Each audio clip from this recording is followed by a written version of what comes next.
Back to the book, How to Win Friends and Influence People, in the second main chapter, or the section of the book, which is how to win people to your way of thinking. Don't get the wrong idea. This is not some kind of surreptitious manipulation manual. It's a very interesting methodology, series of principles, very well aligned with natural principles. As we mentioned before, insincerity is very easily detected by us humans.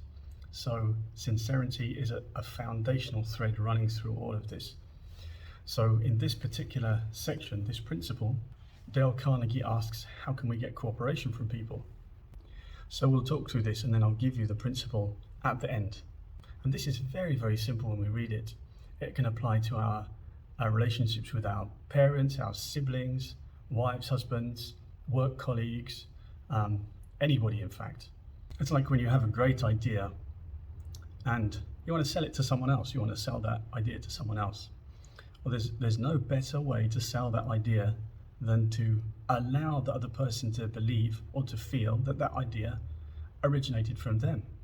I think the best example comes in the book. He refers to the case of someone called Eugene Wesson, lost thousands of dollars in commission before he learned his lesson in this truth.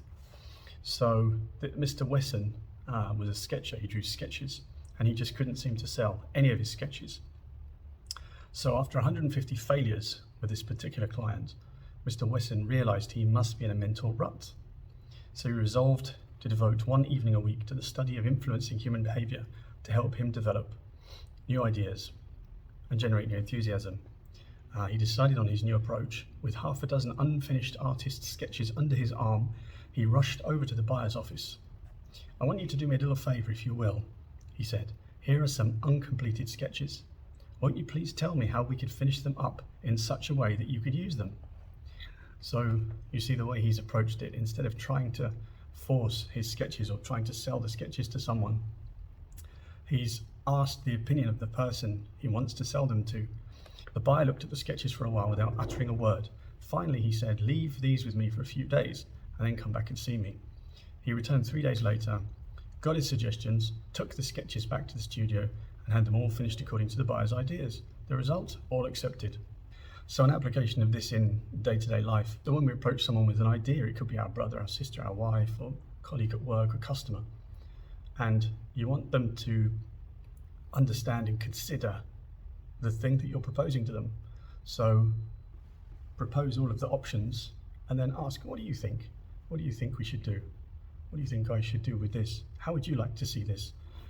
And then once they give you their feedback, that's basically then their idea with the building blocks you've given them. They will consider it as their idea, that you are now aligned with them. If you can then deliver or change what it is you've given to them to add the feedback from them, they will feel ownership of that thing and will be much, much more likely to accept it. Principle 7 is let the other person feel like the idea is his or hers.